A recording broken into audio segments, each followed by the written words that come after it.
Good morning all of you. आइए आज आप सबों को हम वेस्टर्न लॉजिक के यूनिट 2 की ओर ले चलते हैं। कल हमने यूनिट 2 का categorical propositions and it's 4 kind of according to quality and quantity पढ़ा दिया था। आज हम लोग डिस्ट्रीब्यूशन ऑफ टर्म की ओर बढ़ते हैं, यानी पदों की व्याप्ति। यानी पदों की व्याप्ति से आप क्या समझते हैं और उसको समझने के लिए पहले ये जानना होगा कि पद क्या है। तो आइए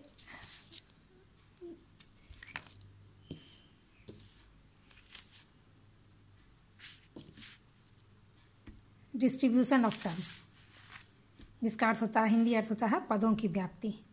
तो सबसे पहले हम जानेंगे कि पदों की व्याप्ति क्या है। और पदों की व्याप्ति को जानने से पहले इनफैक्ट हमें ये समझना चाहिए कि टर्म किसे कहते हैं। पदों को टर्म कहा जाता है तो पद किसे कहते हैं। तो यह जो पद होता है, पहले इसकी परिभाषा हम लोग जान लें कि यह पद क्या है। जैसे एग्जाम्पल भी एक लिखते हैं, राम इज़ वाइज। तो इसमें ये टोटल एक प्रपोजिशन हुआ। ये टोटल एक प्रपोजिशन हुआ जिसको हम तर्क वाक्य, अभी तक हम जान के आए हैं कि इसको लॉजिक में तर्क वाक्य कहा जाता है। जिसको हिंदी में व्याकरण की दृष्टि से जिसको हम साधारण वाक्य कहते हैं, उसे ही लॉजिक के शब्दों में तर्क वाक्य नाम दिया गया है। ठीक है। और इस तर्क वाक्य में हम देख रहे हैं कि 2 पद हैं हमारे पास, राम और वाइज। ये भी एक पद है और ये भी एक पद है, जिसको अभी तक हम सब्जेक्ट और प्रेडिकेट के रूप में हम जान रहे थे, यानी इसे उद्देश्य और इधर विधेय के रूप में हम जान रहे थे। तो पद क्या हो गया? पद वह शब्द या शब्द समूह हो गया। पद वह शब्द या शब्द समूह है जो किसी भी तर्क वाक्य के उद्देश्य या विधेय के रूप में प्रयुक्त हो सकता है। ठीक है। क्या हो गया तर्क? पद वह शब्द या शब्द समूह है जो किसी भी तार्किक वाक्य में उद्देश्य या विधेय के रूप में प्रयुक्त हो सकता है। ठीक है। इसको आप चाहें लिखना तो लिख सकते हैं, ए term is a word which can be used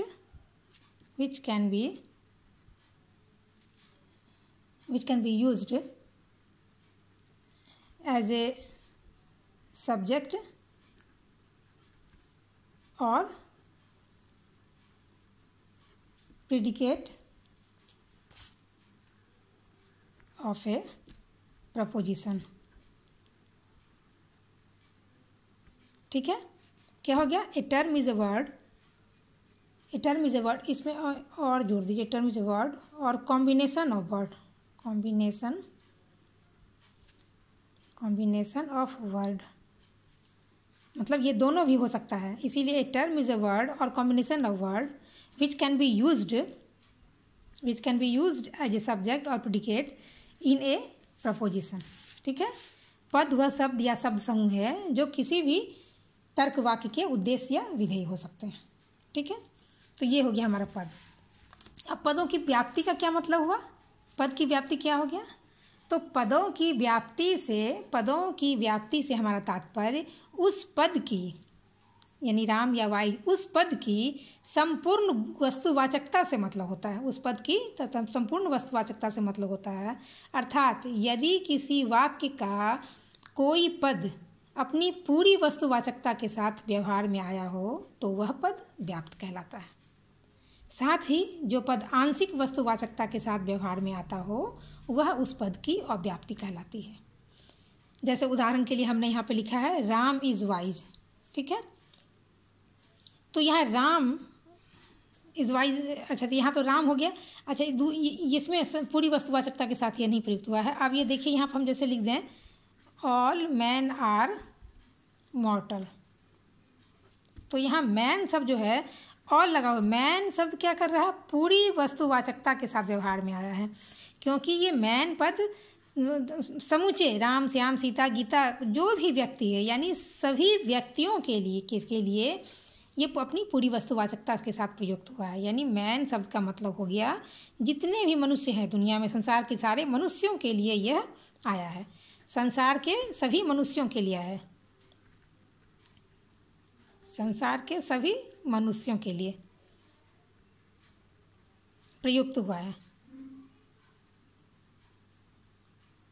यानी यह अपनी पूरी वस्तुवाचकता के साथ प्रयुक्त हुआ है, इसीलिए ये क्या हो गया, यह पद व्याप्त हो गया। लेकिन तो इसीलिए इसको व्याप्त करते हैं। लेकिन जब कोई पद अपनी आंशिक वस्तुवाचकता के साथ व्यवहार में आया हो, क्या होगा? जब कोई पद अपनी आंशिक वस्तुवाचकता के साथ व्यवहार में आया हो तो वह उस पद की अव्याप्ति कहलाएगी। जैसे example, some students are intelligent. तो यहाँ जो स्टूडेंट पद है वो दुनिया के सभी स्टूडेंट के लिए नहीं आया, बल्कि ये कुछ स्टूडेंट के लिए कह रहा है कि ये कुछ स्टूडेंट्स जो हैं वो इंटेलिजेंट है, यानी बुद्धिमान है, तेज है। तो ये चूँकि सम कुछ के लिए आया है, ये ऑल को डिनोट कर रहा है, ये कुछ को डिनोट कर रहा है, तो ये पद जो है, स्टूडेंट का पद जो है वो आंशिक यानी कुछ के लिए प्रयुक्त हुआ है।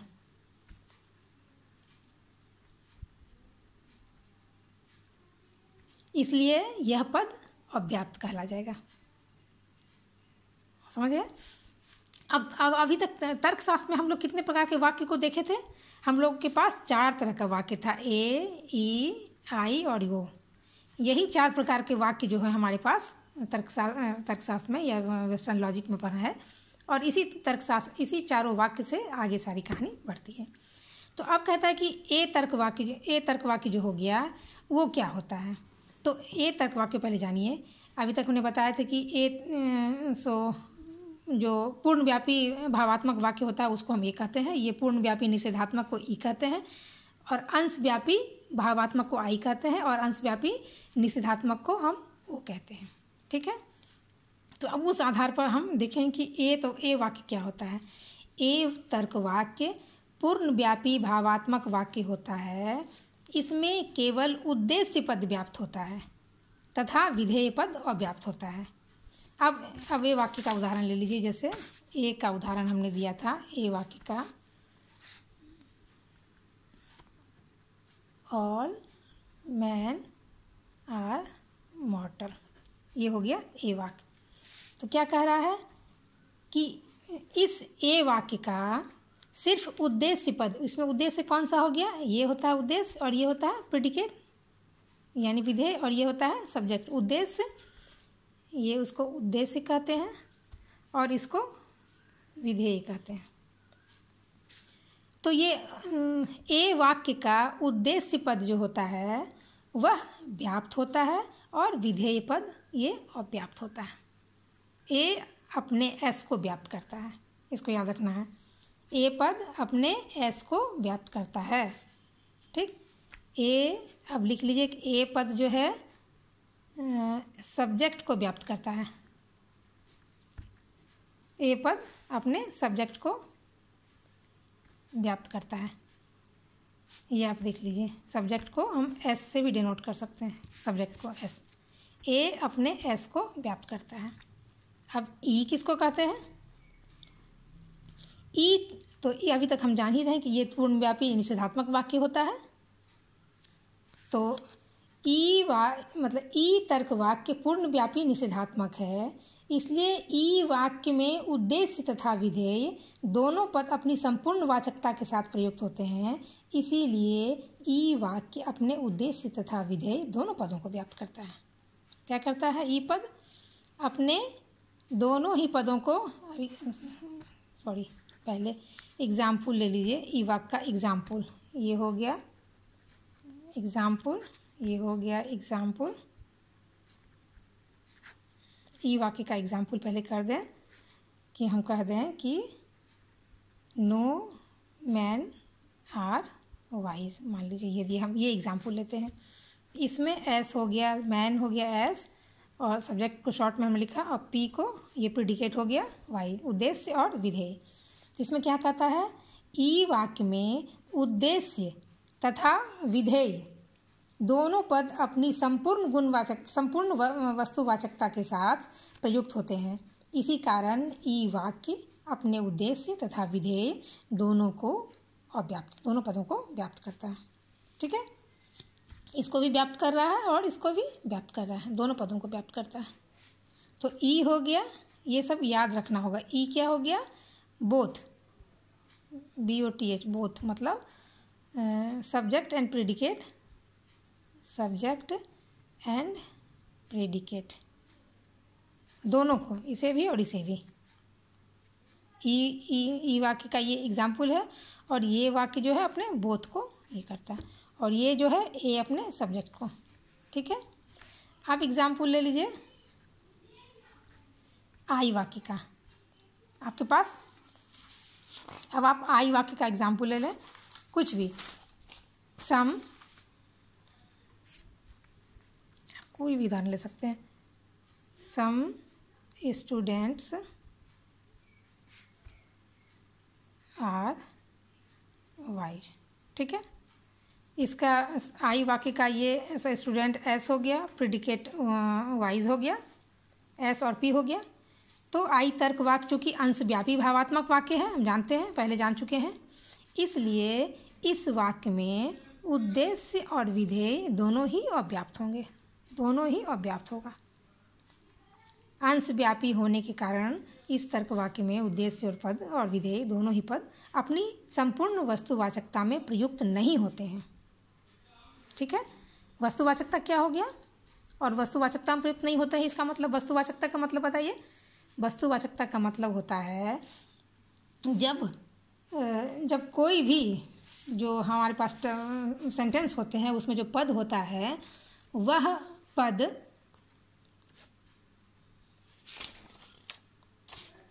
पूरी वस्तुवाचकता के साथ, यानी जैसे मैन शब्द को हम दे देते हैं तो मैन अपने पूरी जाति के लिए, मनुष्य जाति के अंदर जितने भी प्रकार के मनुष्य आते हैं उन सबों को डिनोट करता होगा।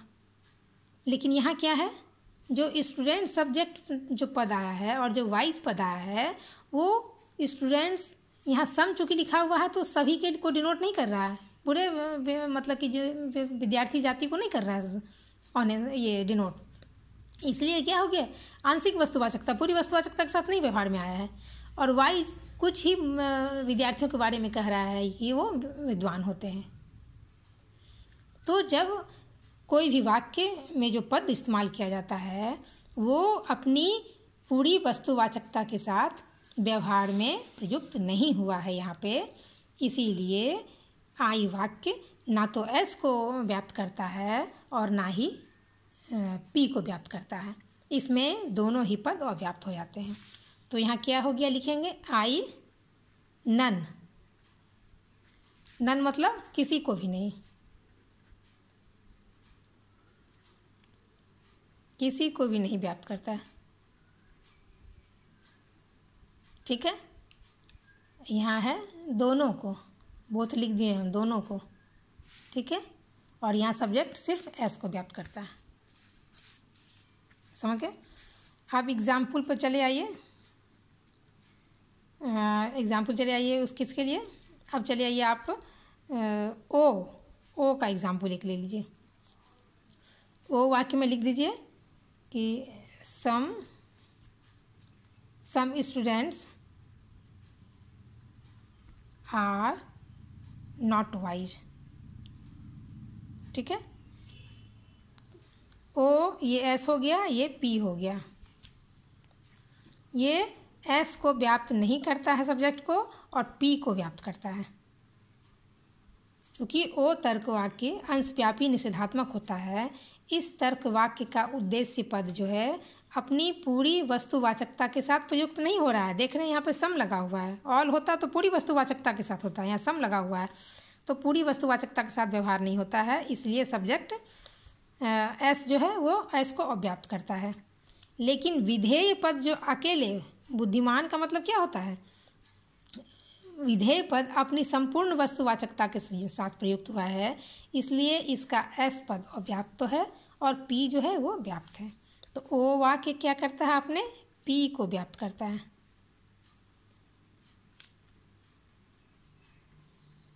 इसको याद रखने की चीज़ है, ये याद रखना है, ये याद रखना है। ठीक है। यहाँ एक ए ई, इसको इसको इसको इसको और इसको याद कर रखना है। अब इसको शॉर्ट में यदि हमको लिखने के लिए कहा जाए तो हम क्या कहेंगे, ए एस को, ई वाक्य, बोथ को, एस मतलब सब्जेक्ट, बी मतलब both, S and P both, ठीक है। आई मतलब, आई किसी को, एन को मतलब नन, ठीक है, मतलब किसी को नहीं, एस और पी दोनों में से किसी को नहीं। ये आप समझ लीजिए, नन मतलब हो गया एस एंड पी दोनों को नहीं, किसी को नहीं।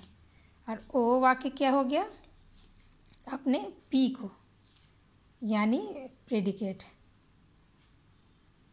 प्रेडिकेट को ये करता है, ठीक है। ये हो गया टर्म, ये हो गया वाक्य, ये सब वाक्य हो गया चारों। और व्याप्ति, वही पदों की व्याप्ति हम पढ़ रहे हैं। पद तो ए वाक्य अपने एस को व्याप्त करता है, ई वाक्य बोथ को व्याप्त करता है, आई वाक्य नन को व्याप्त करता है और ओ वाक्य पी को व्याप्त करता है, ठीक है। अब इसको याद रखने का एक फॉर्मूला क्या होता है, इसको बोला गया है A S E both, I none और ओ पी को, ठीक है। अब इसको हम बता रहे, ए वाक्य हो गया, यहाँ ई वाक्य हो गया, आई वाक्य हो गया और ये ओ वाक्य हो गया। तो देखिए ई अपने एस को व्याप्त कर रहा है, ये एग्जाम्पल देने के लिए हम दिए हैं। ई वाक्य बोथ को व्याप्त कर रहा है, आई वाक्य नन को मतलब किसी को नहीं, न सब्जेक्ट न प्रेडिकेट, और ओ वाक्य अपने पी को व्याप्त कर रहा है। तो इसे याद रखने के लिए एक इसका नाम दे दिया गया है, A S E both I none O P को ऐसे बने आप, ऐसे बने आप। इसको याद रखिएगा, एग्जाम्पल के लिए इसको कहा गया ऐसे बने आप, ठीक है। तो बस इसको, इस फॉर्मूले को जैसे ही याद रखेंगे आपको बिल्कुल समझ में आ जाएगा कि ए वाक्य किसको व्याप्त करता है, ई किसको, आई किसे और ओ पी को, ठीक है। A S E both I none और ओ पी। तो यही हमारा हो गया, क्या हो गया, पदों की व्याप्ति से हमारा what is distribution of term. तो इसमें प्रश्न आएंगे आपको कि आप पदों की व्याप्ति से आप क्या समझते हैं, और फिर आ सकता है कि उसमें एक टेल जोड़ देगा कि ए वाक्य किसे व्याप्त करता है, या कुछ भी ए ई आई ओ वाक्य अपने अपने किस पद को व्याप्त करता है। तो आप इसे एग्जाम्पल देते हुए उसका आंसर करेंगे। और यदि शॉर्ट आंसर आएगा तो सिर्फ आ सकता है कि पद आप किसे कहते हैं या व्याप्ति का मतलब क्या होता है, कुछ भी आ सकता है। तो ये आज जो हमने सॉल्व कर दिया, इससे आपको सारा इससे निकल आएगा, ठीक है। तो आज का जो क्लास हमारा रहा उसमें वेस्टर्न लॉजिक का यूनिट 2 में ये दूसरा देखिए डिस्ट्रीब्यूशन ऑफ टर्म, ये आज हमने समाप्त कर दिया, ठीक है। ये 5 क्लास हमने लिया है, 5 क्लास में 3 क्लास हमारा यूनिट 1 का था और यूनिट 2 का आज 2, कल 1 क्लास और आज 1 क्लास। ये 5 क्लास में हमने 5 सॉल्व कर दिया 5 क्वेश्चन को। अब कल हम लोग स्क्वायर ऑफ अपोजिशन पे आ जाएंगे, तो ये हमारा यूनिट 2 भी समाप्त हो जाएगा। तो कल इसे हम देखेंगे, 23 को हम इसे देखेंगे